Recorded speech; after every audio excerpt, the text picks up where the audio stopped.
There is nothing as powerful as a changed mind. You can change your hair, your clothing, your address, your residence. But if you don't change your mind, the same experience will perpetuate itself over and over again, because everything outwardly changed, but nothing inwardly changed. You know, nothing happens unless you change. So change is not our enemy, it's our friend. There's a season that you may go through a difficult period, but that is to wake up your ability to change. You cannot become what you were born to be unless you are not willing to change into something you are not. This is why change is so important. I like what it says here. Shakespeare says, "Sweet are the uses of adversity." We never grow in good times. We never advance unless we're under pressure. Change comes to improve and to advance your life, not to destroy it. I think that we often forget this. And we're going to face hardships. We can't avoid pain. We can't avoid trouble. All we can do is prepare our mindset so that we don't get overwhelmed by our circumstances. A lot of people, when they have a negative circumstance take place in their life, they react negatively to it. And that seems almost natural. In fact, that is natural. If something negative happens to me, my reaction back to it is negative. But this is why you have to change your mindset.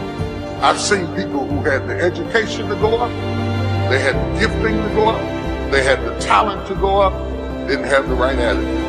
And eventually, if that attitude, if that heart, if that invisible part isn't right, you can have all the talent in the world, but you will always end up getting spoiled by your own attitude. Yes, you'll get the opportunity. Yes, you'll get the job. Yes, you'll get the deal, but you won't be able to keep it because your attitude will corrupt every opportunity that life offers you. Never saw it coming. Life isn't what happens to you when you're looking. What happens to you when you're looking is all the plan. Life is what happens to you when you're not looking, when your guard is down, when your back is tired. It's going to work on a Friday morning feeling good and having your boss call you in. And you know she has a look on her face and you know that look isn't good. You know the economy isn't so hard and we've got to let you go. And all you can think about are those 3 kids you have at home. You know, life is coming home from work and finding that note on the kitchen table saying, "Hey, I can't do this anymore. I'm sorry, I love you, but I've got to go." And you're frustrated and you're betrayed and you're furious and you're angry, but all you want to do is hold them again. All you want to do is hear those words whispered in your ear, "I love you" again. No, that's life. How do you handle that? How do you deal with that, those sort of situations? You see, it's been said 100 times and I'll say it again. You've got to go through it. That's all it is. You've got to go through it. And going through it is not a function of just being courageous. It's not a function of just saying, well, I'm going to close my eyes and see what happens next. It's not that. It's really a function of 3 things. It's a beginning, it's a middle, and an end. And before you go through it, there's a choice. You make a choice to say, well, I'm either going to stay here or I'm going to be over there someday, somehow. That's a choice. So going through it and thinking about these 3 steps, beginning, middle, and end, you can really save yourself a lot of trouble and you can discover something more about yourself. It's called life and it's not personal. Stuff's going to happen. And if you make it to the 40-yard line, if you can make it to age 40, between 40 and 60, it begins to intensify. All kind of things happen. Between 40 and 60, my mother was diagnosed with breast cancer and finally died. Between 40 and 60, I was diagnosed with prostate cancer. Between 40 and 60, I went through a divorce from someone that I loved very much. Between 40 and 60, had a nationally syndicated talk show, highest rated, fastest canceled talk show in the history of television. Between 40 and 60, oh, life put a whooping on me. It ain't personal. It's called life. You know, I was homeless, man. I mean, you know, you're in a position where you're going, I got nowhere to go except up. I might as well keep hustling. I was in comedy. I just wasn't making nothing. All the money I was making, I was sending back home to my wife and kids. That didn't last long. She got tired of that real fast. But I couldn't go back to Cleveland because I wouldn't have enough money to drive back down south to perform. One time I drove to the house in Cleveland. I finally got enough money. I drove to the house in Cleveland. Everybody was gone. I didn't see my kids for almost 2 years. They just left, boarded up the house. So next thing you know, I'm in the car. I lived there, but it taught me determination, man. I'm a really, really determined person. It also taught me that no matter what happens to you, it ain't over. I was determined to be something. As long as God wakes you up, that means he ain't through with you yet.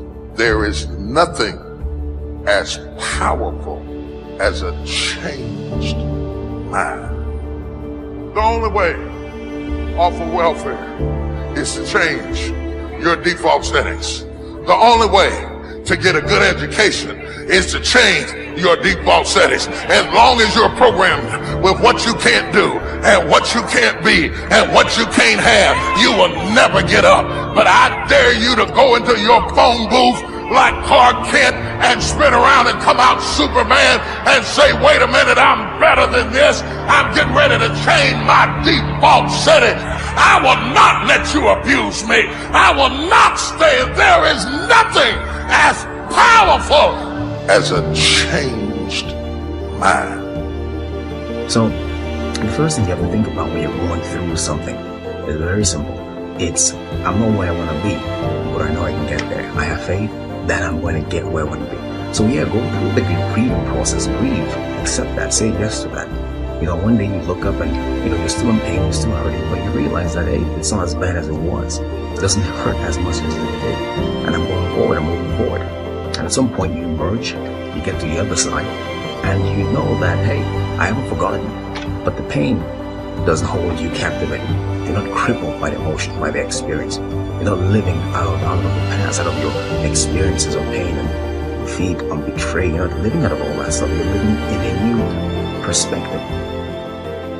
It's not what happens that determines the major part of your future. It's not what happens. What happens to us all. The key is what you do about it. You will start that process of change. Do something different the next 90 days than you did the last 90 days, like picking up the books to read. Do something different, like the new health disciplines, relationship with your family, whatever it is, doesn't matter how small it is. You'll start doing different things with the same circumstances. We cannot change the circumstances. We can change ourselves. We can change what we do. Anytime you go through something, there's a fight. It's either a spiritual fight, an emotional fight, a physical fight. There's some sort of fight. But the key to the whole thing of this fight is that the form is the fight. That's the only thing you should take away from here today. The form is in the fight. What does that mean? It means that you don't get to become this interesting, dynamic, creative, courageous woman, amazing man without going through something. Right? That's what the form is. The people who are formed, you see them and they stand out to you because you know there's something about them. They figured something out about life. They're attractive to you. They're interesting to you. These people have form because they've gone through something. You know, so don't run away from the fight. Meaning, go through it. Don't be afraid to go through it. Get through it, because at the end of getting through it, I guarantee you there's at least one thing you discover about yourself. You discover that there's a version of you you haven't discovered yet. You don't even know exists yet. It's not that you might not mess up and do what you used to do. It's just that it's no longer your normal. And when it's no longer your normal, you will never go back to it like it used to have you. Because the moment you get out of the situation, you change back into who you're supposed to be. Y'all don't hear what I'm saying to you. Both the pig and the sheep can fall into the same mud, but the difference is in the default. The pig is defaulted to lack the mud. The sheep has a default that says, I don't belong in this mess. I might be in this mess, but I